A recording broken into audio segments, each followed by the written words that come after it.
नमस्कार दोस्तों, मैं हूं अर्पित और एक बार फिर से आपका स्वागत है। जैसी कि उम्मीद थी, प्रधानमंत्री नरेंद्र मोदी और उनके परम मित्र यानी कि स्वघोषित चाणक्य अमित शाह ने अपनी मनमर्जी चलाते हुए देश के नए मुख्य निर्वाचन आयुक्त का चुनाव कर लिया है और साथ ही साथ ये नियुक्ति सुप्रीम कोर्ट में फंस गई है।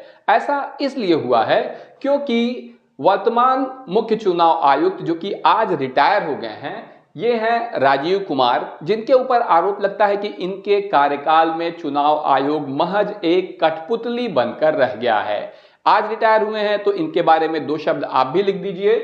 ये आज रिटायर हो चुके हैं, ऐसे में अपने मनपसंद व्यक्ति को मुख्य चुनाव आयुक्त की कुर्सी पर बैठाना बहुत जरूरी था प्रधानमंत्री के लिए, क्योंकि भारतीय जनता पार्टी की एक के बाद एक चुनावी जीत में चुनाव आयोग की भूमिका किसी से छिपी नहीं है। यही वजह है कि आनन फानन में पीएमओ की मीटिंग बुलाई गई और सरकार ने कुछ दिनों पहले विधेयक लाकर मुख्य चुनाव आयुक्त की नियुक्ति का नियम ही बदल दिया था और उसी नियम के तहत प्रधानमंत्री नरेंद्र मोदी, विपक्ष के नेता राहुल गांधी और एक कैबिनेट मिनिस्टर के रूप में अमित शाह इस मीटिंग में मौजूद थे। इसके पहले कैबिनेट मिनिस्टर की जगह चीफ जस्टिस ऑफ इंडिया को इस मीटिंग में रहना होता था, लेकिन विधेयक लाकर इसे बदल दिया गया। नतीजा यह हुआ कि राहुल गांधी की सभी आपत्तियों को, सभी उनके सवालों को खारिज करते हुए अपनी मनमर्जी से देश को 26वें मुख्य निर्वाचन आयुक्त को दे दिया गया।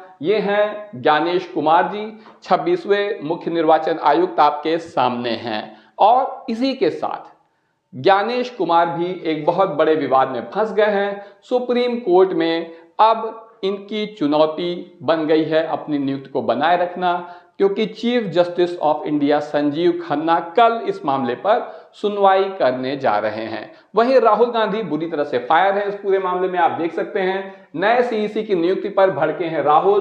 बैठक में हुई बातों को इन्होंने खुलासा भी किया है। क्या कहा है राहुल गांधी ने, देखिए। अपमानजनक, अशिष्ट मुख्य चुनाव आयुक्त ज्ञानेश कुमार की नियुक्ति पर राहुल गांधी ने जारी किया असहमति नोट लिखकर पूरा बताया है कि उनके क्या विचार हैं, मीटिंग में क्या हुआ था।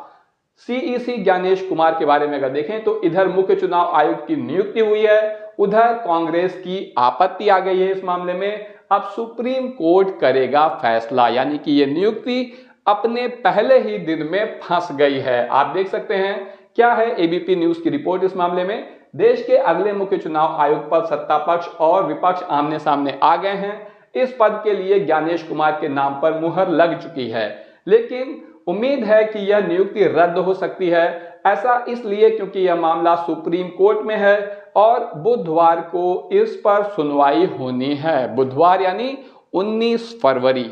तो ऐसे में आप देख सकते हैं कि बहुत ही खराब शुरुआत हुई है ज्ञानेश कुमार की। यहाँ पर पीएम मोदी की अध्यक्षता वाली चयन समिति की बैठक में सोमवार को ज्ञानेश कुमार का नाम सीईसी के लिए तय हुआ था।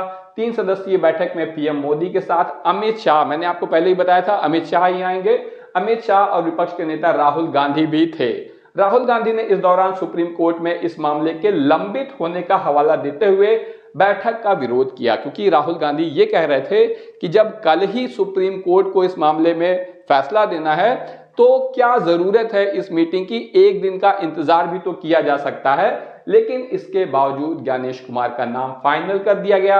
इसके बाद राष्ट्रपति से मंजूरी मिलने के बाद कानून मंत्रालय को उनके नाम का ऐलान करने के लिए दे दिया गया और अब ज्ञानेश कुमार बन चुके हैं मुख्य चुनाव आयुक्त और कल सुप्रीम कोर्ट इस पर फैसला लेगा। आधी रात को जल्दबाजी में अधिसूचना जारी की गई है, ऐसा कहना है राहुल गांधी का। और ये आरोप बिल्कुल सही भी है, क्योंकि इसके पहले भी संसद में से ही राहुल गांधी ने कहा था, संसद में भरी संसद में कहा था, राहुल गांधी ने चुनाव आयुक्तों की नियुक्ति समिति से सीजेआई को हटाने पर सवाल उठाए थे। सीजेआई मतलब मुख्य, जो सुप्रीम कोर्ट के सबसे मुख्य न्यायाधीश हैं, उनको हटा दिया गया है और उनकी जगह कैबिनेट मिनिस्टर के रूप में अमित शाह आ गए।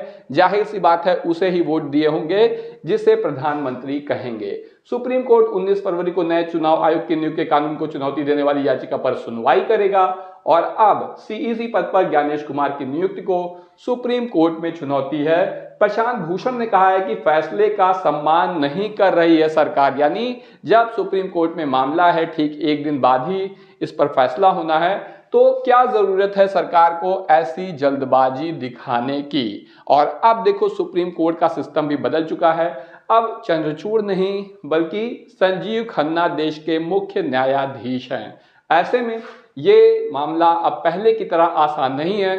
जैसा कि आपने देखा था लोकसभा चुनाव के पहले बॉन्ड वाले मामले में हुआ था, और इलेक्टोरल बॉन्ड का भले फैसला जो भी आया था लेकिन उसका कोई प्रभाव नहीं पड़ा था। लेकिन अब आप देख सकते हैं इस मामले में सुप्रीम कोर्ट के सामने रखते हुए वकील प्रशांत भूषण ने कहा कि सरकार ने सुप्रीम कोर्ट की संविधान पीठ के फैसले का सम्मान नहीं कर रही है। हमारी मांग है कि बुधवार को सुप्रीम कोर्ट सबसे पहले इस मामले की सुनवाई करे।